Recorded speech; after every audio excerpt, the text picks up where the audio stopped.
Thank you. Thank you. Thank you. It's a beautiful day in the great state of Illinois.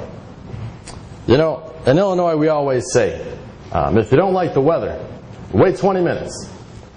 We also say, if you don't like the governor, wait 20 minutes. Thank you for choosing my hometown of Chicago. Chicago's all about making important choices. The Cubs or the White Sox? Deep dish or thin crust? O'Hare or Midway? Lately, Chicago politicians have been making important choices too, like plead guilty or innocent, bench trial or a jury trial, or minimum or maximum security. But since you were kind enough to invite me here, I'd like to return the favor. Stop by the White House sometime. Is my last day dinner proved? You don't even need an invitation.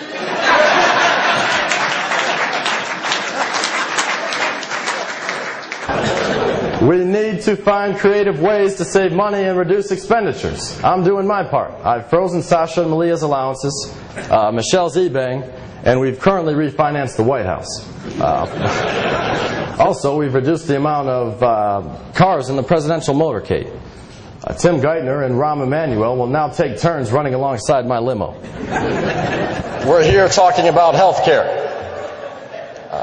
Here are a few changes to the plan. And again, hear me out. For starters, my plan has a name. HFEERL. Health care for everyone except Rush Limbaugh. Thank you.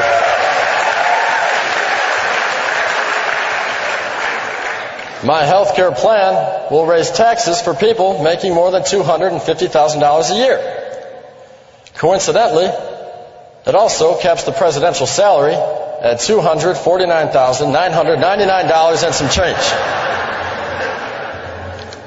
Under my administration, if you so much as sneeze, you should be able to get reimbursed to have that sneeze taken care of. It's called my Cash for Colds program. Everybody's upset because this couple had their picture taken with me and weren't on the RSVP list. But this is no news. People have been getting in the White House without an invitation for some time. Like these guys. And speaking of Geithner, man, that guy's a whiz with numbers. Just this morning, he left a startling statistic on my desk. Did you know that 75% of the people in America make up 3/4 of the population? That's true. Do the math. Now, the Secret Service agents that were responsible for clearing the Salahis were relieved of their duty and placed on detail of lesser importance, like taking care of this guy.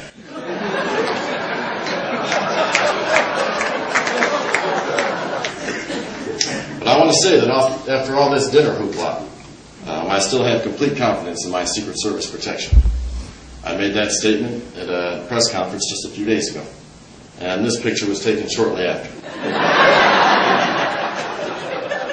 My number one goal in the fight against terrorism is to find Osama bin Laden. Right now we know bin Laden is somewhere hiding in a cave in Afghanistan. And we also know that we have over 200 million pounds of surplus non-fat dry milk in caves near Kansas City. Mark my words, when bin Laden comes looking for milk, we'll be waiting for him. I'm here today to talk about health care and health centers. And I know some of you have criticized me for not visiting a health center since I took office. Joe Biden was supposed to visit one, but I was having a summit at the White House and someone needed to go grab the beer. I found out that an effective way to settle issues is to do it over beer. So next week, I'm inviting every uninsured American to the White House for a beer. Go regarding tax increases, I stand before you today and give you my word that there will be no new taxes on dry milk, cheese, butter, or whey. But there will be a huge tax on I can't believe it's not butter.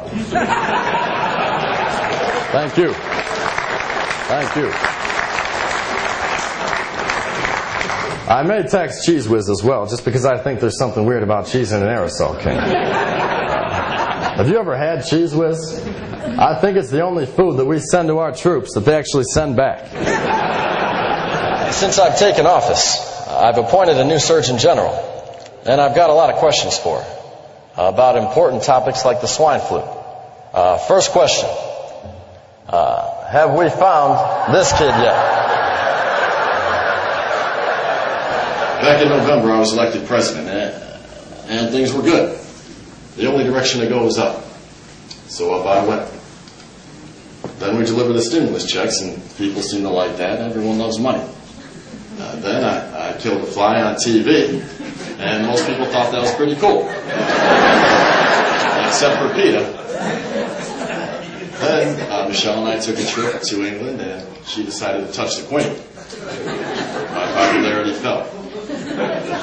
So I made an appearance on Leno and Letterman, and I was back up again. Now there's a direct correlation between Paul leaving American Idol and my approval rating for some reason. And then the Redskins lost the season opener. And then the Nobel Peace Prize pretty much sealed the deal. Now people say this job is taking a toll on my health. They're seeing more gray hair, and they're saying that I'm aging quickly. I'll just speak off the cuff. That's not from the job. My mother-in-law is living with us.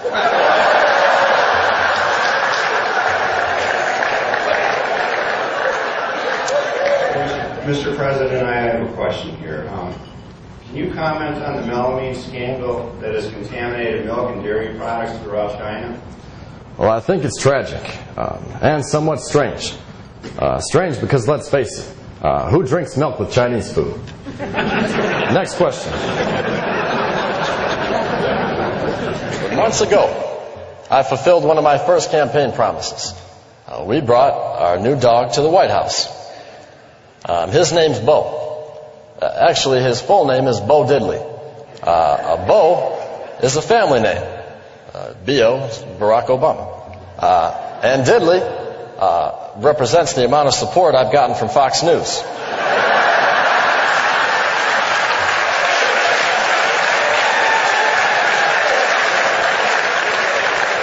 Thank you all so much. God bless you. God bless America. Thank you.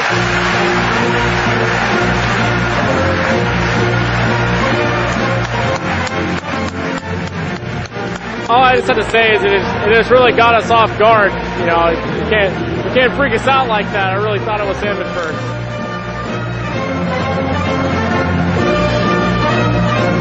Ladies and gentlemen, I think you'll agree that given the heat of the public debates we've witnessed in recent weeks, it's great to be able to laugh. Give a big round of applause for Mr. Reggie Brown, giving us something to smile about this afternoon.